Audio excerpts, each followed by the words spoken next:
Welcome to ZHA Maya training, session 1, curved surface modeling with polygons. If you're new to Maya, there are two other videos, one called navigation and GUI tour. I suggest you watch those first before watching this video, as we will not be going into how to navigate around Maya. We'll begin straight into complexities of modeling these surfaces. So without further ado, let's begin. New scene. Okay, so we make our cylinder. In case you missed that, Shift right click, you get the object creation menu. Drag left, you get the cylinder. Press T on the keyboard, and you get the attributes of the cylinder. With hard surface modeling, the way I've been taught is you want to plan what you're doing and generally work to the power of 2. So 2, 4, 8, 16, 32, 64, 128, 256, and so forth. So with our main cylinder, we're going to start with 32 as the number we're going to work with for our main cylinder, and we're going to rotate that. Hold down J will cause the rotation to snap, which is useful. You can see the snapping here in the top right hand corner. Okay, let's give it a bit of length by scaling it, and let's create our insert cylinder. So let's create our guide cylinder. Now we can't really see the edges on the two surfaces, so let's enable edges on to the mesh. Okay, so what we're going to do is we're going to move this up and position it so that this edge and this edge, or these three edges, line up with the top three edges on the cylinder we're going to interface with. This will make the modeling of the hold on a sec, hold on, that one's got 20. That's not to the power of 2. We'll start easy. We'll make this one 8. Okay. Shrink that down. Good approximation's fine. There we go. And we'll move that up a little bit. Okay. Alright, so we know that that's in the center. So let's start inserting some edges. So hold on Shift, right click on the mesh. Will give us creation. Click on the mesh and hold Shift and right click again will give you the contextual menu. We want the multi-cut. Okay, so now if we hold down the control key on the keyboard, it will change to an insert loop. If you hold Shift, it will snap to the center, which is what we want. Click there. Now I'm not going to be too precise on this one here, and you'll see why in a minute, because we do one there and one there. Because what we'll do is we'll be able to snap these into position later. So we just want to place them, one there and one there. Okay, so once you've placed your edges, let's start lining them up and make sure they're centered. So let's look from the top view. So spacebar, drag left, top view, zoom in. Okay, so if you double click the first edge here and press W to move it, the move tool, I'm going to press 4 as well to go wireframe so you can see through. So if I move that off, you can see we slide that up and down. I'm going to snap it to that vertex. To snap to the vertex, you hold down V and use just this direction, so it won't move it any other way, just this axis. Snap it to that vertex, bang, bang on. No inaccuracies whatsoever. Same can be done for this one. Exactly the same process. Move it off, hold V, move it back, snap it in. You could do it to the center one if you wanted to, but I'm pretty certain that's good. Okay, go back to shaded, pressing 5 on the keyboard. And now we're ready to start doing our cuts into these faces. Okay, we're going to do this freehand because that's the way it's done.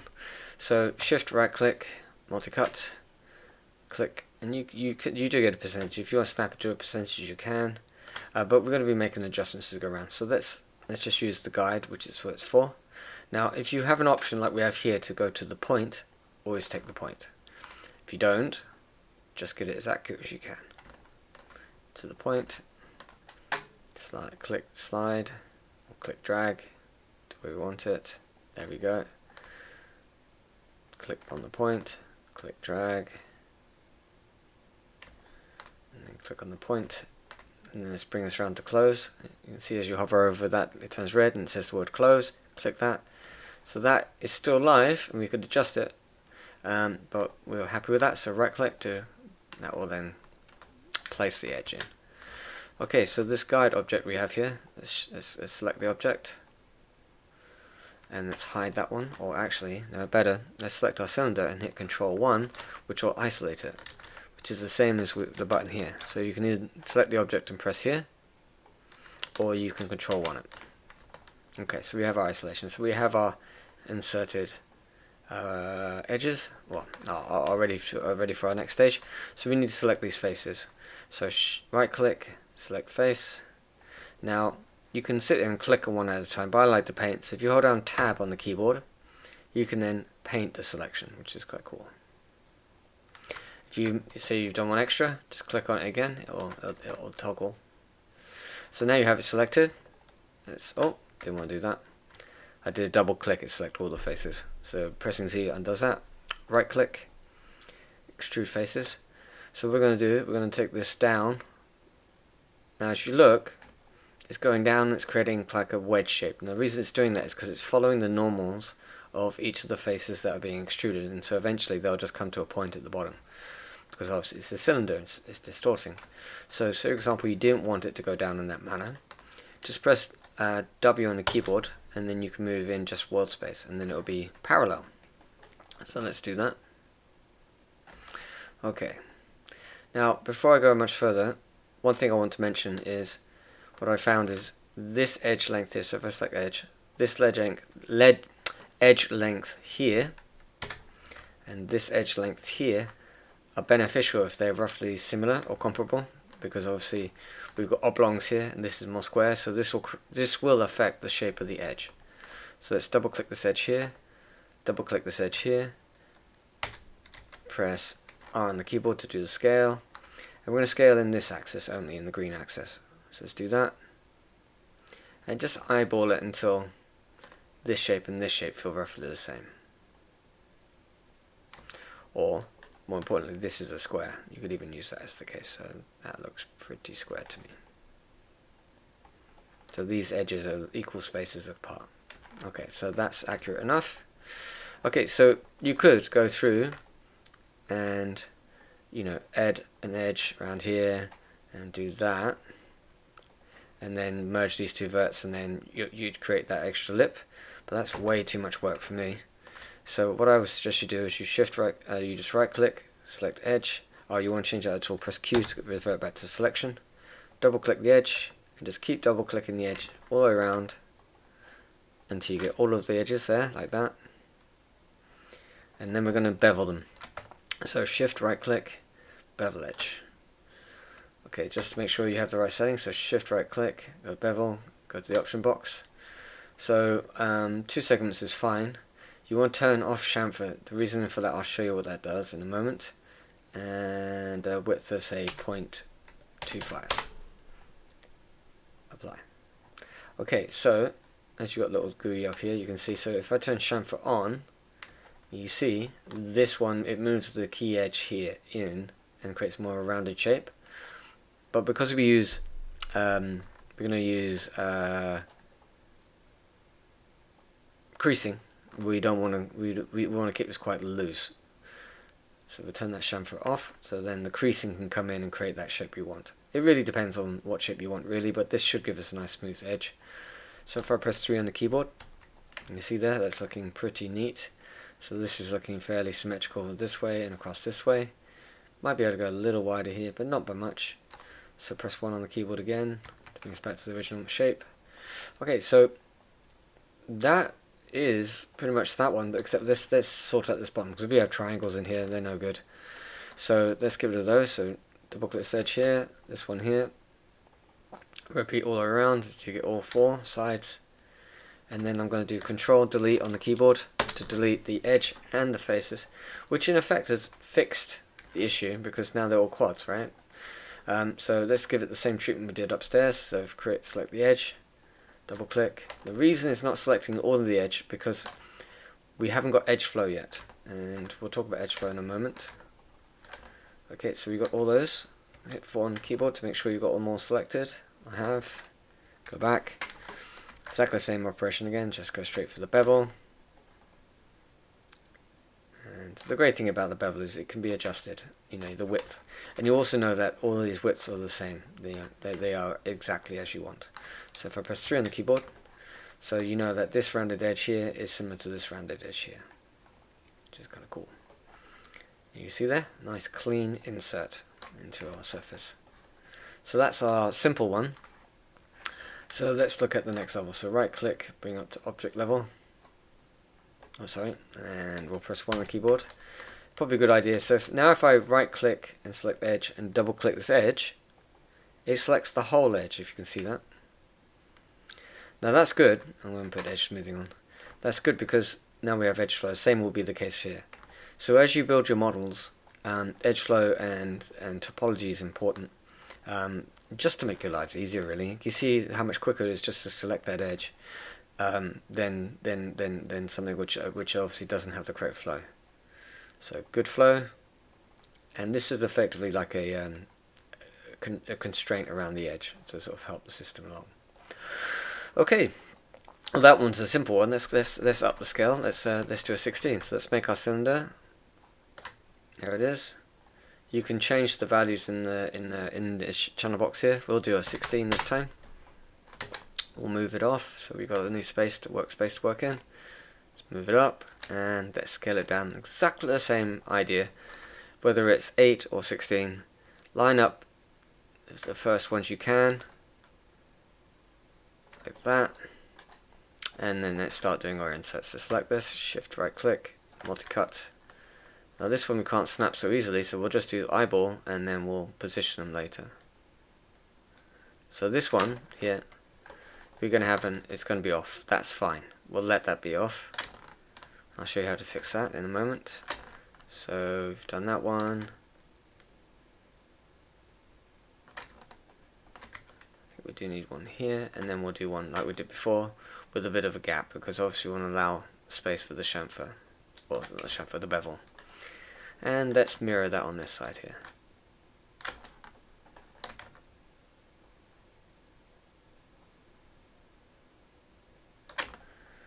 And one further out. Okay, so let's double click this one and this one. And I'll press the move tool, and let's look from the top spacebar, drag left, F to focus. You can see here, we're not that far off. I'm going to zoom in quite hard for me to find the offset. So even eyeballing it, you're going to get some pretty good results. But we want to be better than that. We want exact. So hold down V and snap it to the center. By only moving this axis, I'm not moving the edge up and down. I'm literally just moving them to the center of each other. So that's fine. We can do it the same with this one. So if you double click this edge, we should hold down V to vertex snapping, and we should be able to snap it to that. He says.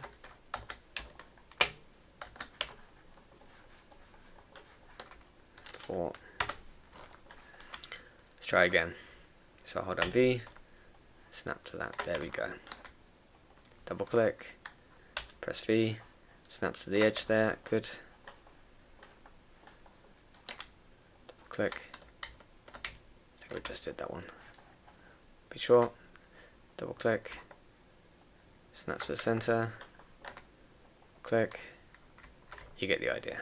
So just snap these in, last one, there we go, and there's that offending triangle. Don't worry, we have a solution for that. Okay, so let's go 5, and let's do exactly the same thing we did with this one and work our way around with the edge insert. Excuse me. So let's do that.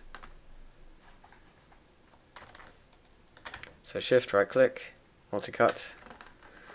Okay, so like before, click drag. Now with this one, don't go across here. Well, you could, but it'd be a bit messy. Go to the nearest good point. That's this one here. That one's on, spot on. Drag, approximately, well, spot on. Click drag. Well, I'm not going to have to talk you through all of this, but you get the idea. Work your way around. Point, drag in, there we go, point, click drag, there we go, there, and let's close this in, right click to complete the operation. Okay, so what we're going to do about this one, and this one? Well, I'm glad you asked. So I'm going to press Q, let's go back to our normal select mode, select right click, select vertex. If I can select this one, and this one, and if I was to say scale it like that, what will happen is it will actually lift off the surface. If you watch, as I say scale and say, I don't know, this way, it goes down into the surface. If I scale this way, it's breaking the surface basically. So undo that. So what we're going to do is over here on the right hand side on the attribute, we've got the modeling toolkit here tab. Flick that open, you'll get all of this wonderful modeling toolkit. And what we're interested in is a transform constraint, because we're doing a transform. And we want to set that to surface slide. So what will happen is if I was just to move this, these points will move, but they'll stay perpendicular to the they will stay constrained to where they are on, you know, the relevant faces around them, which is kind of cool. So what it means is if I do a scale now, and I just do it, so I only need to do it one way, I think it's only this way. So we've always snapped it the other way, there we go. Now if I want to make that finer control, press plus on the keyboard will increase the size of the gimbal, give you a finer control. There we go. I mean you could do it, I mean I've just, oh, missed one. Did I miss one? That's right, so press 4, have you got all 4? No. 5. So that one, there we go, 1, 2, 3, 4. Let's try again. So we know it's lined up this way, so it's just this way we need to line up now. So if we move that, I mean if you want to be really, really super accurate, you could look down like we did the other edges and just snap it into position, but I think that's going to be fine for our example. Okay, so let's select our object. Let's hide, oh no, control 1 to isolate this object here. So same operation again, we're going to select all the faces and then we're going to extrude. So right click face, hold down the tab key and paint your selection, he says as he goes round. There we go, fairly painless. Exactly the same operation, but this time this was a sort of negative, we'll do a positive so you can see how different that would be. So you can do just Control E to do the extrusion, or you can shift right click and drag down, so it'll be like this. Oh, sorry, I didn't want to do that. Did I just say something? No, I've displayed something here. Polygon display, toggle face numbers, reset polygon display. Let's try again. Select faces, just paint them. Don't know why it did all that rubbish. Sometimes it just Maya does things. It is a complicated software. You will get things wrong. Just remember the undo is there for you. Alright, here we go. I'm going to do shift right click and extrude, so you can see the operation. I don't want it to go out in a fan, which is what that would do. Exactly the same, but the inverse. So now you can see what would happen if it was other. I mean, if you want that effect, you know, that's the way to do it. But obviously I don't, so I want to do move and just move that up. I'm going to make it flat on the top as well, so I'm just going to scale those faces until scale no more, which in effect creates a planar of them, like thus so. Okay, so we've still got these. We've got a triangle here, and we've got some other issues that we're going to have to resolve. Okay, let me just think about this one. Okay, so let's bevel this edge first, so we create the edge loops that we need. So select edge, double click. You see it still won't go all the way around, it thinks it's a cube. Keep adding to the selection. Okay, there's one around here.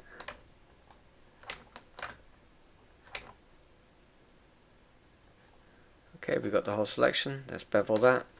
Shift right click, bevel. It's good. And let's do the same for the top.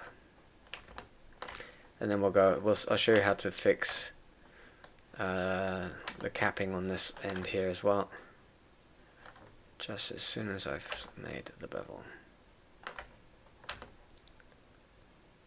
So that whole selection of edges is there. It's good. Recent operations. See, there's another one. So if you hold down the spacebar, recent command, so anything you've done lately, Maya remembers, and so you can just quickly select it again. Bingo. So that value is the same as that value. That's good. In fact, I'm going to make this 1.5 because it's quite big.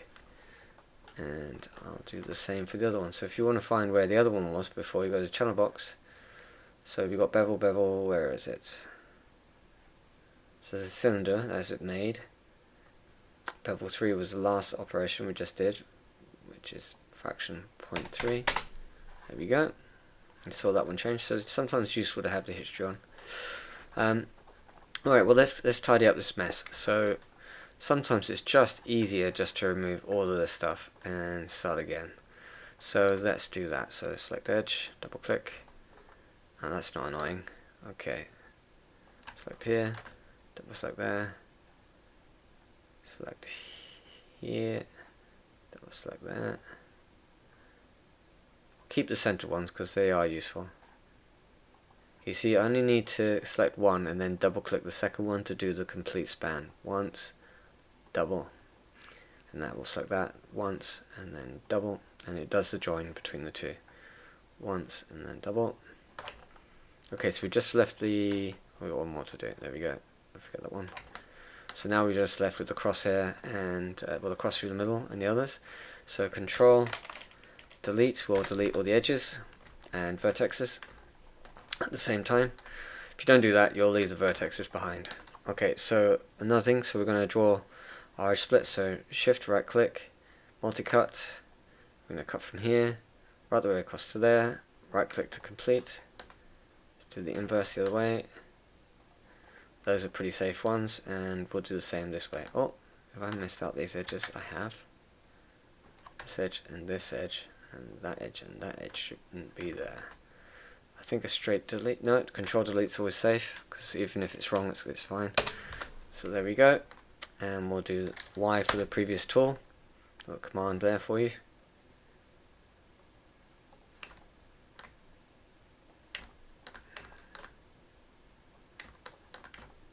Right click to close that one out.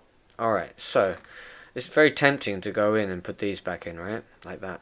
But you just made a triangle here, and that's what we're trying to avoid. So undo that, and you'll find that this will resolve. So if I press 3, you can see there, it's nice and tidy, and down the bottom's also nice and tidy. To double check the tidiness of your modeling,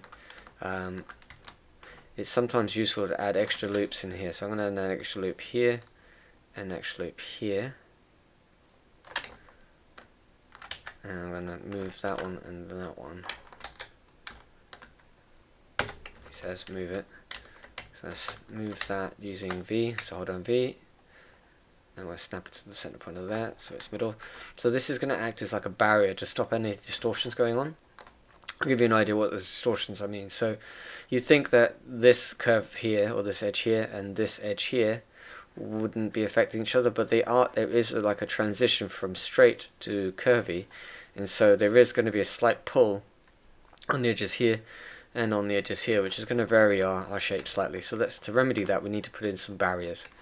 Now if I was to shift right click and then do an insert using Control modifier, you can see it goes from curvy up to straight, like that, right? Now we don't want that, we want it to be straight across, right? So what we can do is we can say, look at it from, say, the front. Okay.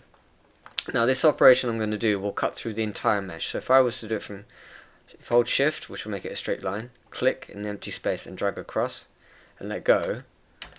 Let's look around. It's just insert that line all the way through the entire thing, like a cut. It literally just cuts all the way through. So let's undo that. So be mindful when doing this cut. Oh.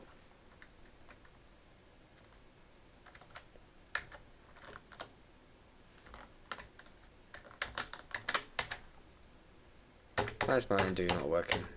There we go. Alright, so go back to the front again. So I'm just going to put a cut across here. So Y for the previous tool. Hold down Shift, do a straight line. And let's just put a cut here. And a cut here. Now that will stop any creep from this curvature affecting this. In fact, actually we don't want that one. We'll do a control delete on that one, because we only need one, because you want to put this roughly in the middle between the two to act as a barrier between either one. Alright, so let's see what happens there. So we press 3. It should have had an effect on us. It has. I'm quite happy with that. Okay, so select object, and let's turn off the edges. Where is it? There we go, wireframe. There's a little bit of pull. So where's that pull coming in? Ah, a triangle here, a triangle here. That's not good. Okay, so what one do you want? What would you get rid of? So let's have a look at that. Requirements. So we'll get rid of that one and that one by double clicking on them and do control delete. Then that should, in theory, now we do double click here, double click here, and we'll move this in so that again the edge distances are similar on both the curve, one curve direction and the other. And that is what we want. So now we press 3. We're not getting anything too much. We are getting the terrible ends here, so I'm just going to get rid of this. So do our paint select on faces. Let's just get rid of all of that there. Okay. Oh, get rid of that. There we go. And I'll do the same for this end too. A quick way to do that would be like that, and then shift drag over that to invert it. Now we hit 3. Right, one last thing before we finish up. I'm going to show you how to assign shaders so you can double check your mesh. So select object mode so you can see that. So right click, drag down to new material or favorite. We'll do favorite. You can do blend or Fong. Let's just use Fong. Now if we move around, this is a good way to check to see if there's any edge pulling going on. Can't see much on there. There's always going to be some, because there just isn't enough information for it to do it. I mean, this is one of the one of the drawbacks of polygonal modeling. You're always going to have a slight deviation there, but we can minimize that. Alright, so let's wrap this up. Yeah, I think we're done. See you in the next session. Thank you very much.